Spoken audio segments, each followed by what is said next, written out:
안녕하세요. 행복1번지 대표 김희경입니다.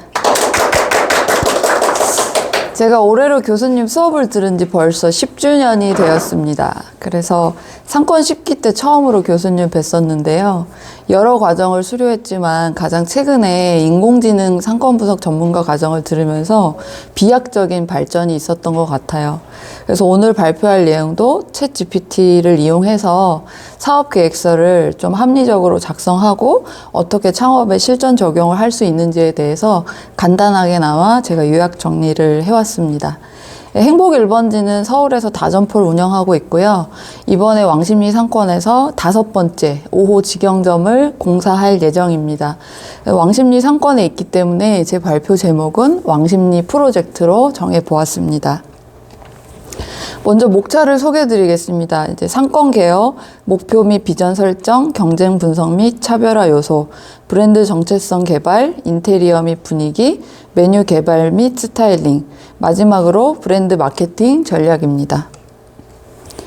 저희가 실제 임차한 점포는 왕십역 상권에 위치해 있습니다. 서울 성동구 행당동에 위치해 있고 보증금은 1억, 권리금은 1억 1천, 월세는 750만 원, 관리비는 별도고요.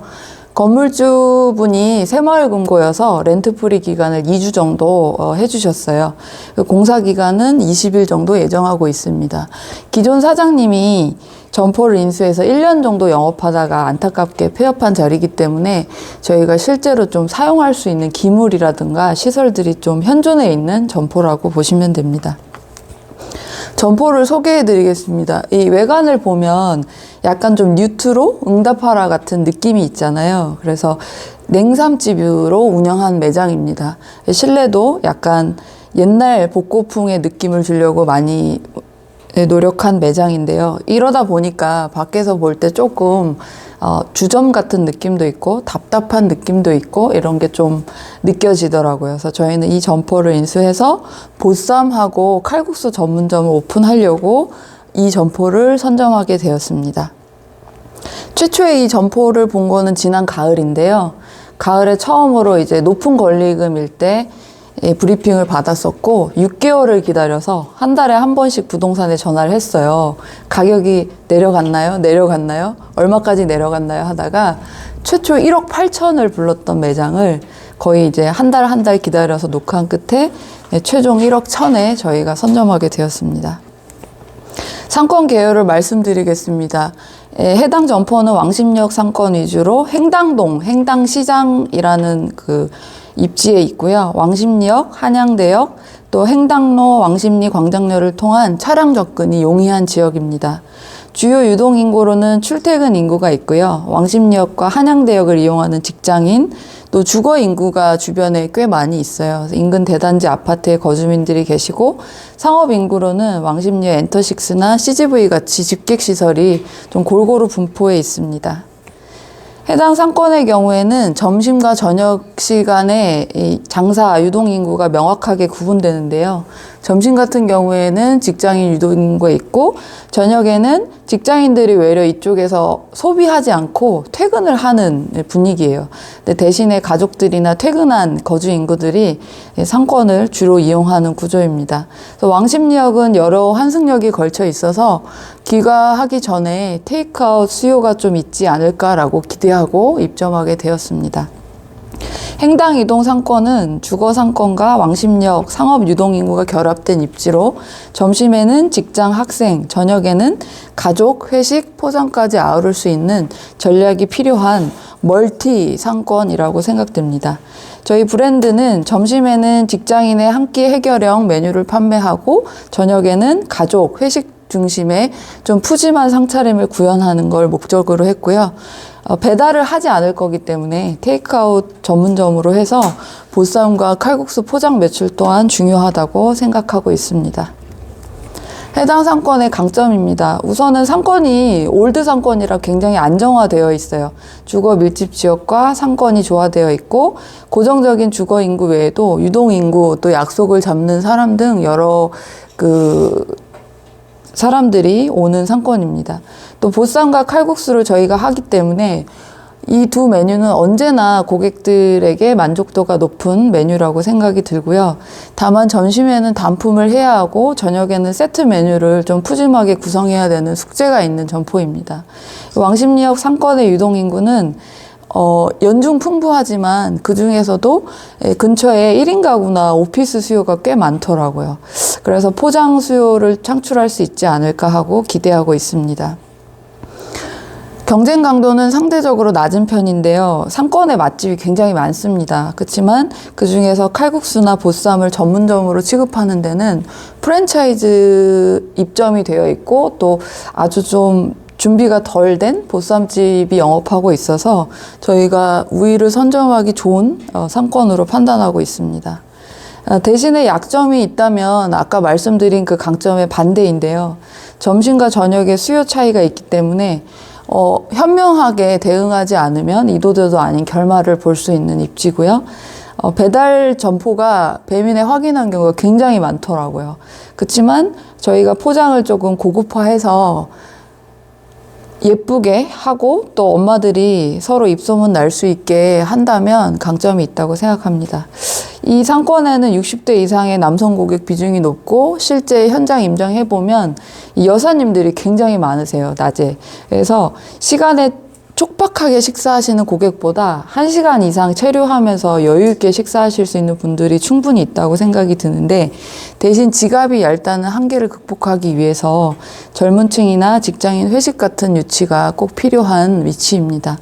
주변에 웨이팅이 발생하는 대박집은 거의 전무하지만 그럼에도 불구하고 왕십리에 대대적으로 뭐 땅코라든지 금도노이라든지 예전에 연안식당이라든지 기라성 같은 브랜드들이 몇 억씩 매출을 찍는 앵커 점포들을 많이 탄생시킨 위치라서 굉장히 매력적으로 파악하고 있습니다.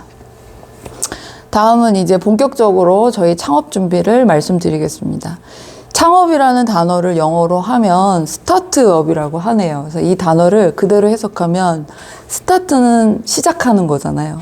그리고 업은 올라가는 거잖아요. 그래서 저희가 생각하는 창업도 시작해서 올라가는 겁니다. 매출이 처음부터 높을 수는 없지만 결국은 자기 목표하는 데까지 도달하는 게 성공 창업의 기준이라고 생각해서 의미를 담아서 한번 적어봤습니다. 저희 매장이 고객들에게 전달하고 싶은 핵심 가치는 딱 두 가지입니다. 칼국수랑 보쌈은 기본적으로 면식이 아니고 한식이 된 지 오래됐다고 저는 생각하거든요. 그래서 전통 한식의 깊은 맛과 손맛의 정성을 고객님들한테 전하고 싶고 또 보쌈이 맛있으려면 김치가 맛있어야 돼요. 그리고 칼국수가 맛있으려면 김치가 맛있어야 돼요. 그래서 무엇보다도 보쌈하고 칼국수하고 최고의 조합을 이루는 김치를 굉장히 맛있게 담아서 고객들을 행복하게 하고 싶은 목적이 있습니다. 그래서 해당 브랜드의 이미지와 포지셔닝은 편안하고 따뜻한 분위기의 대중적인 보쌈집, 또 합리적인 가격으로 든든한 상차림을 제공하는 음식점, 마지막으로 인테리어나 브랜드 톤 음식 구성에 있어서 가정식 같은 따뜻함을 전달하는 것을 목표로 합니다. 경쟁 분석 및 차별화 요소입니다. 보쌈하고 칼국수집이 엄청 많은데 저희가 어떻게 하면 망하지 않고 성공할 수 있을까가 굉장히 중요한 포인트인 것 같아요. 그래서 왕십리 상권에 있는 인근 경쟁 업체와도 저희가 벤치마킹을 하지만 실제로는 서울 시내에서 가장 줄 서고 웨이팅을 많이 하고 매출이 높은 점포들을 경쟁업소라고 생각합니다. 시장이 너무 작아서 그 안에 작게 영업하시는 사장님과 경쟁하기에는 좀 무리가 있는 것 같고요. 그래서 프리미엄 부위를 활용해서 가브리살 부위를 삶아서 제공하는 보쌈을 생각하고 있고요. 또 대부분의 칼국수 하면 이제 그릇에 담아서 한 그릇 한 그릇 서빙하는 게 원칙인데 저희 같은 경우는 로스터를 설치해서 테이블에서 바지락 칼국수를 끓여 먹을 수 있는 구성으로 준비하고 있습니다. 이 두 가지를 합치면 보쌈을 주문하면 칼국수를 제공하는 컨셉이 되는데요. 보쌈을 드시고 한 3분의 2쯤 되시는 지점에 칼국수 드릴까요? 라고 손님한테 물어보고 그때 칼국수를 제공하고 남은 보쌈 고기와 끓여 먹는 타이밍을 적절히 안배해서 한 끼의 식사를 마무리하는 코스 형태의 구조입니다. 그래서 선육후면이라는 말 요새 업계에서 많이 쓰시는데요. 고기를 먼저 먹고 면식을 나중에 먹는 좀 포만감을 채워줄 수 있는 구성으로 준비하고 있습니다. 이처럼 준비한다면 고객들이 따뜻한 분위기에서 맛있게 드실 수 있고, 무엇보다도 이제 가성비 컨셉이 중요하기 때문에 경기가 어려울 걸로 예상돼서 합리적인 가격으로 푸짐한 양을 제공하는 것이 아마 행복 1번지의 영원한 주제이자 테마인 것 같습니다. 다음은 경쟁업체 분석입니다. 사진만 보면 아실 것 같은 기라성 같은 맛집들을 벤치마킹 했고요. 그 중에서도 저희한테 좀 인사이트를 주었던 포인트가 있었던 매장들만 정리를 해보았습니다. 첫 번째로 성수역에 있는 회미리 손칼국수 보쌈입니다. 지난번에 교수님 모시고 많은 그 원우님들이 감동 속에서 방문했던 매장이기도 하고요. 15,000원에 정식을 제공하는데 굉장히 푸짐하게 고기를 제공해요. 대신에 칼국수는 약간 얇고 빈약한 면이 있다는 평가도 있는 매장입니다. 두 번째 매장 같은 경우는 만배 아리랑 보쌈인데요. 직영점 3개를 운영하고 있고 인플루언서들의 이 선택을 많이 받은 매장입니다. 이거 끓여 먹는 칼국수가 이 집의 굉장한 강점이에요. 그래서 푸짐하게 양 많이를 만족시켜주는 매장입니다. 다음 매장은 강북구에 위치한 장수 마늘 보쌈입니다. 그 강남권에서는 잘 알려지진 않았는데 매장의 매출이 아주 작은 데서 시작해서 지금은 이제 1, 2층을 운영할 정도로 굉장히 점포가 커졌어요. 그래서 포장 매출이 하루에 평일 기준으로 7, 80개, 주말 기준으로 150개가량 발생해서 진짜 몇 억대의 매출을 호가하고 있는 지역 맛집입니다.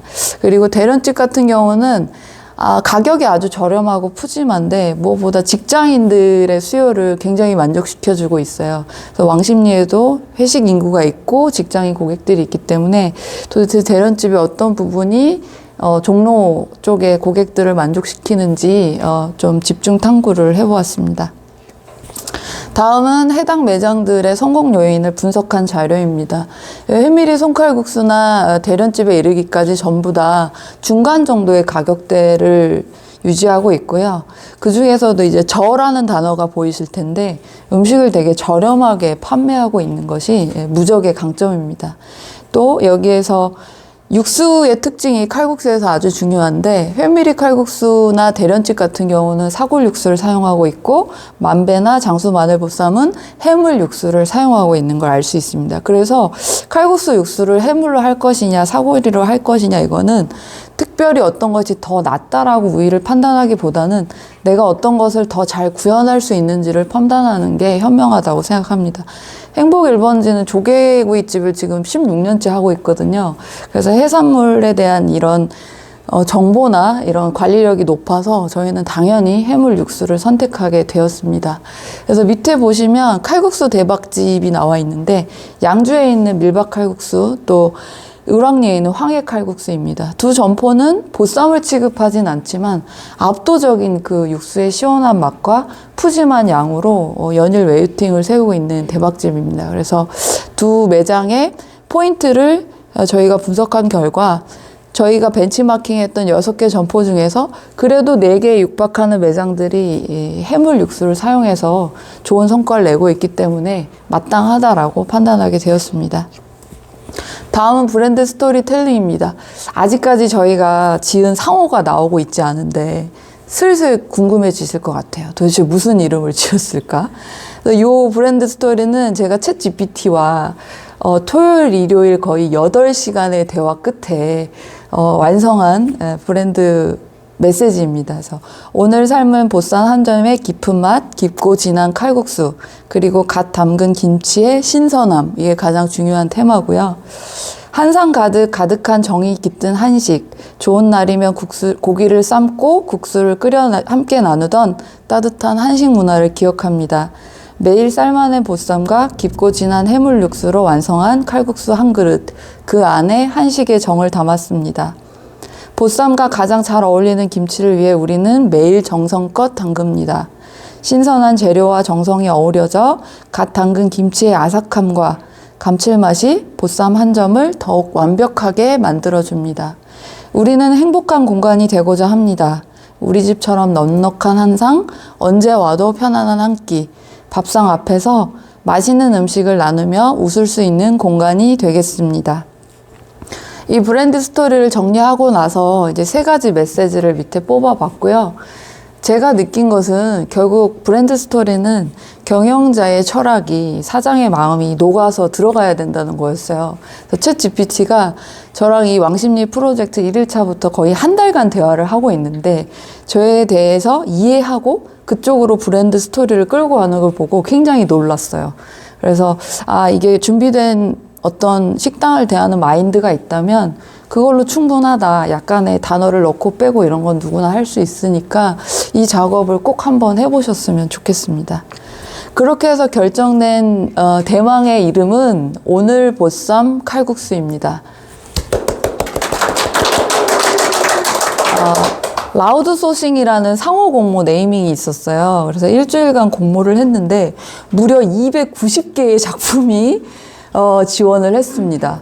처음에는 되게 신선했는데 보다 보니까 너무 비슷한 것 같고 그분들도 다 챗 비서를 이용한 것 같더라고요. 그래서 고르다가 결국 이제 포기를 하게 되었습니다. 그래서 제가 브랜드 네이밍을 직접 개발하게 되었고요. 교수님과 또 의논을 거쳐서 오늘 보쌈으로 할까요? 오늘 보쌈 칼국수로 할까요? 어떻게 할까요? 하다가 최종 이제 네이밍이 오늘 보쌈 칼국수로 결정되게 되었습니다. 해당 상호는 보쌈과 칼국수 키워드가 직접 포함된 상호로 고객들이 메뉴를 한눈에 이해할 수 있습니다. 또한 신선한 재료를 정성껏 음식을 만들어 고객에게 제공한다는 브랜드 철학이 반영된 이름입니다. 온라인 마케팅상 또 오프라인 홍보에 유리한 이름이고요. 무엇보다도 왕십리 상권에 약간 나이층이 많은 고객들이 많다고 했잖아요. 그래서 멋을 부린 이름보다 직관적으로 호소하는 것이 맞겠다라고 판단했습니다. 그래서 매장에 POP를 이제 작성하게 될 텐데 오늘이라는 단어가 굉장히 긍정적인 아이디어가 되었어요. 그래서 오늘 정성껏 삶은 더 맛있는 보쌈, 뭐 오늘 담은 김치, 오늘 끓인 육수, 뭐 무한대로 이제 활용할 수 있는 이점이 있어서 재미있는 또 의미 있는 상호가 된 것 같습니다. 저희 매장의 외부 파사드 디자인입니다. 아직 완결된 건 아니지만 이제 이렇게 잡아봤고요.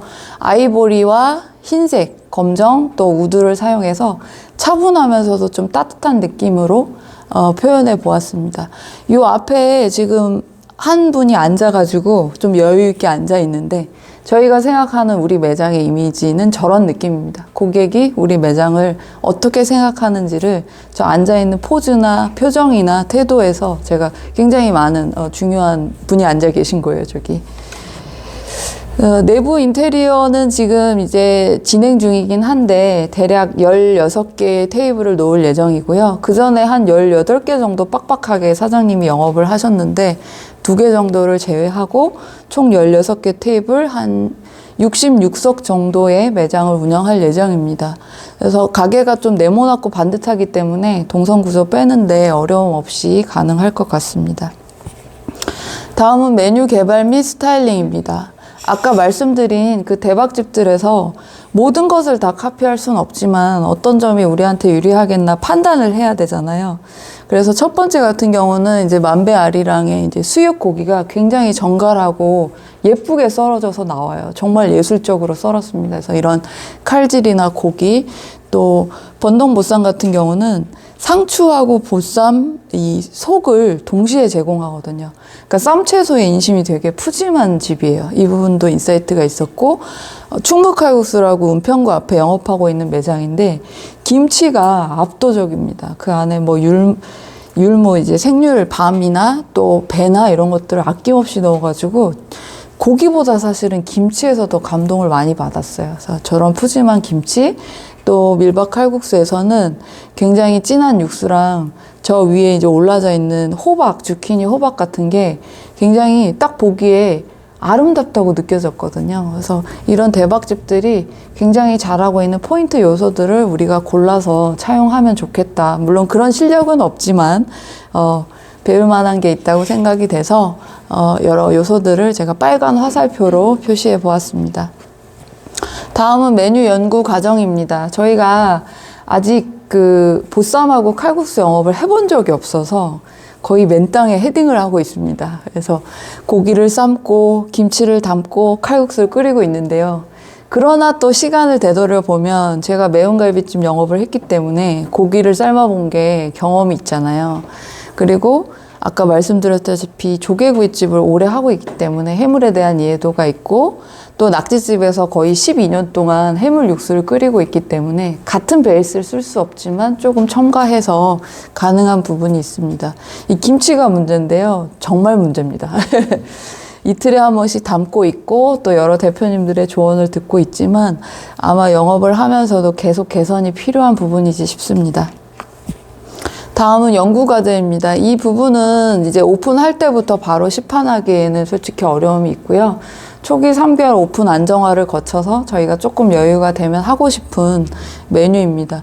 보쌈집 같은 경우는 굴이 나오는 10월부터 겨울 성수기까지가 아주 중요한 계절이에요. 근데 그 시즌이 지나면 굴이 선도가 떨어지면서 맛이 없어지거든요. 그렇다고 해서 그럼 굴을 안 팔고 그냥 둘 거냐? 그건 또 아닌 것 같고, 그래서 이제 전복을 활용해서 굴이 좀 선도가 떨어지는 계절 동안에 대체를 하고, 또 굴이 신선하게 나오면 굴을 판매하고, 이런 투트랙 전략으로 계속 시그니처를 유지하려고 예상하고 있습니다. 그리고 이거 KYG 이제 전매 특허 이제 한정 판매가 문제인데요. 하루에 이제 20개씩 판매해서 많은 고객들의 바이럴하고 입소문을 이제 하는 전략이잖아요. 그래서 조금 11시부터 개점을 기다리는 손님들을 만들기 위해서 연구과제로 오늘의 보쌈 정식을 좀 예쁘고 푸짐하게 만들 생각이 있고, 이것을 연구과제로 설정해 놓았습니다. 다음은 메뉴 구성안입니다. 해당 메뉴판은 굉장히 단순하지만 굉장히 많은 고민이 필요한 전략입니다. 이제 보쌈 소자 같은 경우는 2인분 기준으로 식사를 하고 칼국수가 2인분 제공되는 컨셉이기 때문에 토탈 가격이라고 보시면 되겠고요. 이 옆에 칼국수 정식이라고 제가 적어놨는데, 보쌈 정식을 팔아야 될지 칼국수 정식을 팔아야 될지 아직도 고민하고 있습니다. 왜냐하면 인근 상권에서 예를 들어 프랜차이즈 오봉집 같은 경우가 보쌈 정식을 팔고 있고, 또 기존의 여러 매장에서 전부 다 보쌈 정식을 팔고 있어서 키워드를 선점하기가 너무 어렵습니다. 그리고 저희는 또 끓여 먹는 칼국수를 굉장히 강점으로 생각하고 있기 때문에 보쌈 정식보다는 칼국수 정식이라는 키워드를 발굴해서 선점을 하는 게 유리하지 않을까라고 생각을 합니다.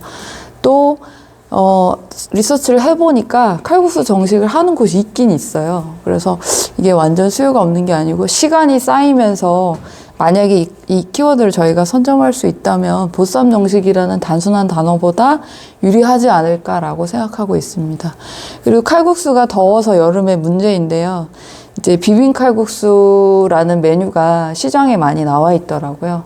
그래서 냉면이나 또 막국수나 이렇게 좀 가외의 면을 활용하는 것보다 매장의 브랜드를 해치지 않는 선에서 시즌 메뉴를 개발하는 것도 강점이 있겠다라고 생각하고 있습니다. 다음은 브랜드 마케팅 전략입니다.